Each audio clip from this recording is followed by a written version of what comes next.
Voyons ensemble les nouveautés de la version 6 de Sedge 100 Paye RH.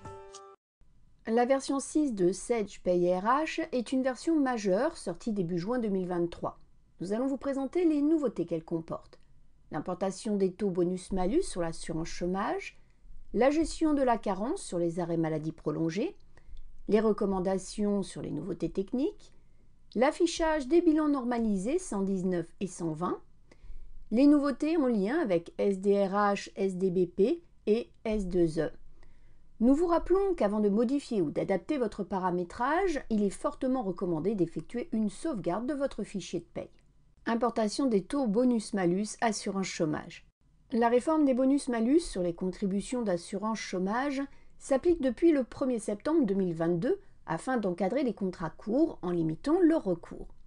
Au besoin, demandez à visionner nos vidéos disponibles sur la réforme du bonus-malus et sa mise en place dans Sedge 100 Paye RH.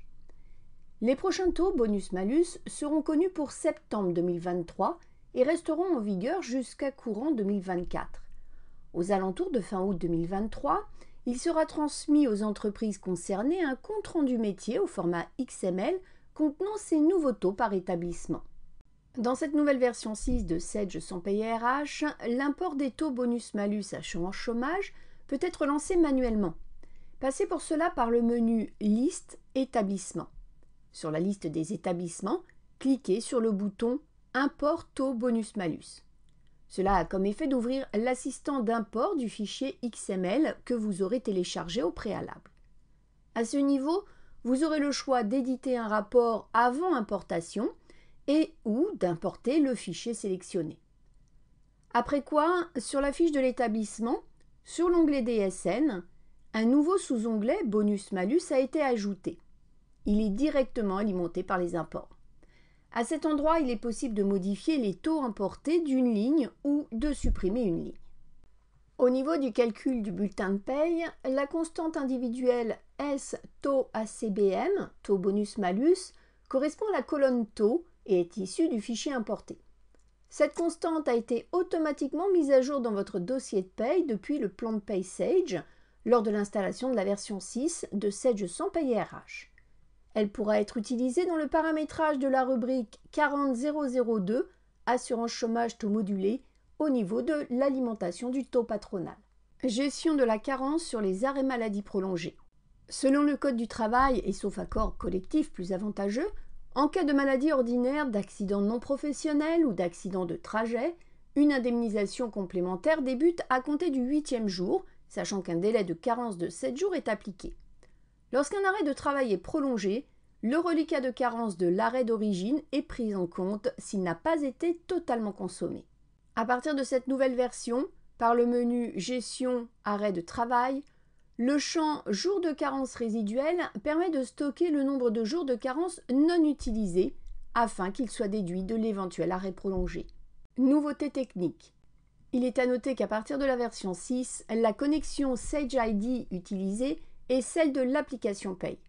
Cette connexion vous permet d'afficher la page Intui EDI et de télécharger les taux PASS, les taux AT, les fiches de paramétrage des organismes complémentaires, les bilans et les bordereaux de paiement des indemnités journalières. Dans le cas d'une première connexion, passez soit par le portail Sage EDI, soit via l'envoi EDI d'une DSN. Un message vous en informe. Pour les clients équipés d'un serveur Windows 2022 avec l'option d'hôte de bureau à distance activée, un script doit être exécuté. Nous vous conseillons de prendre contact avec votre revendeur pour cette partie, ainsi que pour les autres nouveautés techniques disponibles dans cette version, telles que la compatibilité Windows 11 22H2, le remplacement d'Internet Explorer par WebView 2, entre autres. Affichage des bilans normalisés 119 et 120. Sur la page bilan erreur DSN, de nouveaux bilans font leur apparition. Ils s'appuient sur la norme d'échange optimisé des retours sociaux. Ces retours sociaux désignent les flux des organismes destinataires de données DSN vers les déclarants et leurs solutions de paye.